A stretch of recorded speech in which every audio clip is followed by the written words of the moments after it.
এই লেকচারে আমরা দেখব কিভাবে কোনো ভিডিওর ফুটেজের নির্দিষ্ট কিছু অংশ জুম ইন এবং জুম আউট করতে হয়। তো সেই জন্য আমি একটা সিম্পল ভিডিও রাখছি, তাহলে ভিডিওটি প্লে করি। এখানে দেখতে পাচ্ছি স্ক্রিন রেকর্ডে আমরা চাচ্ছি যে এই অ্যাড্রেস বারে যে ওয়েবসাইটের অ্যাড্রেসটি এটা আমরা জুম করবো যাতে অডিয়েন্সের বুঝতে সুবিধা হয়।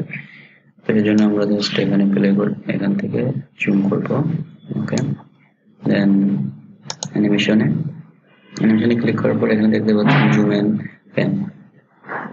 তো এখানে ক্লিক করে জাস্ট আমরা এখান থেকে সিম্পলি ড্র্যাগ করে যেটুকু জুম করব সেখানে নিয়ে যাব।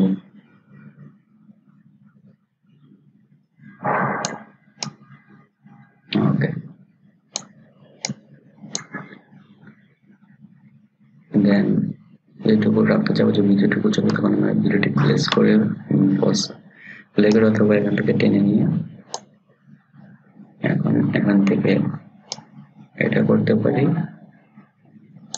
অথবা fit to scale to fit. এখানে ক্লিক করাতে সাথে কিন্তু একটা এখানে অ্যানিমেশন বক্স অফ হয়েছে, এখানে ক্রিয়েট হয়েছে টাইম লাইনে দুইটা তীর। জাস্ট ওখানে ভিডিওটি প্লে করে দেখি।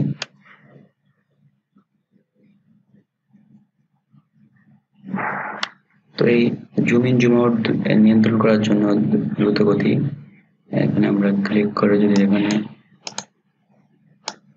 এটা তীরটা টেনে দিই পিছনের দিকে তাহলে একটু স্লোলি ওপেন হবে। এটা আমরা করে দিই। ওকে,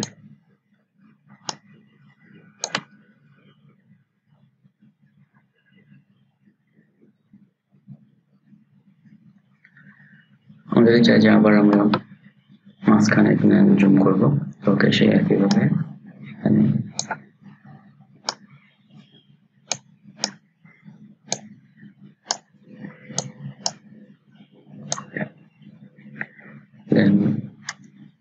চলো ভিডিও চলাকালীন কিছুক্ষণ চলবে, এখান থেকে জুম আউট করবো জাস্ট স্কেল টু ফিট।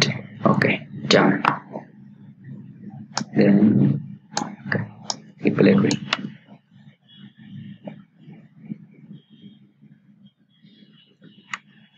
আমাদের খুবই সহজেই আমরা একটি ভিডিও বা টিউটোরিয়ালের জুম ইন জুম আউট করতে পারি নির্দিষ্ট অংশ।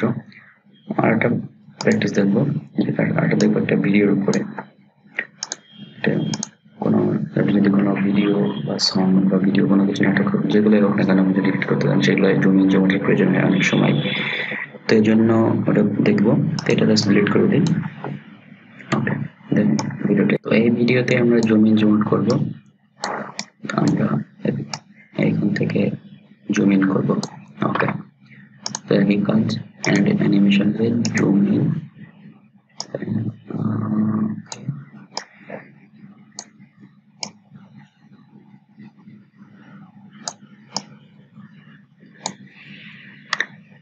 ভিডিওটি আমরা প্লে করবো অথবা যেখানে শেষ করতে চাবো সেখানে নিয়ে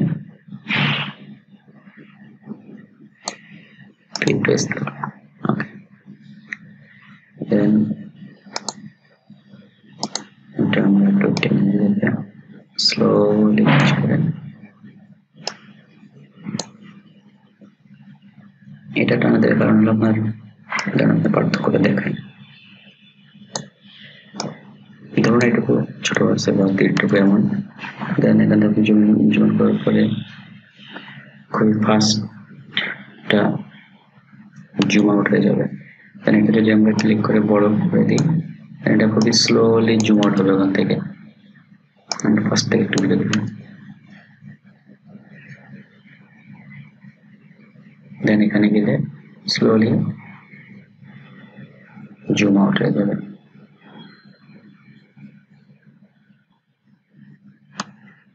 এভাবে খুবই সহজে জুম ইন এবং জুম আউট করতে পারেন। এবং আপনার যদি কোনো অনির্দিষ্ট অংশ জুম আউট জুম ইন ভালো না লাগে, পছন্দ না হয়, আপনি সেটা ডিলিট করতে পারেন খুবই সহজে।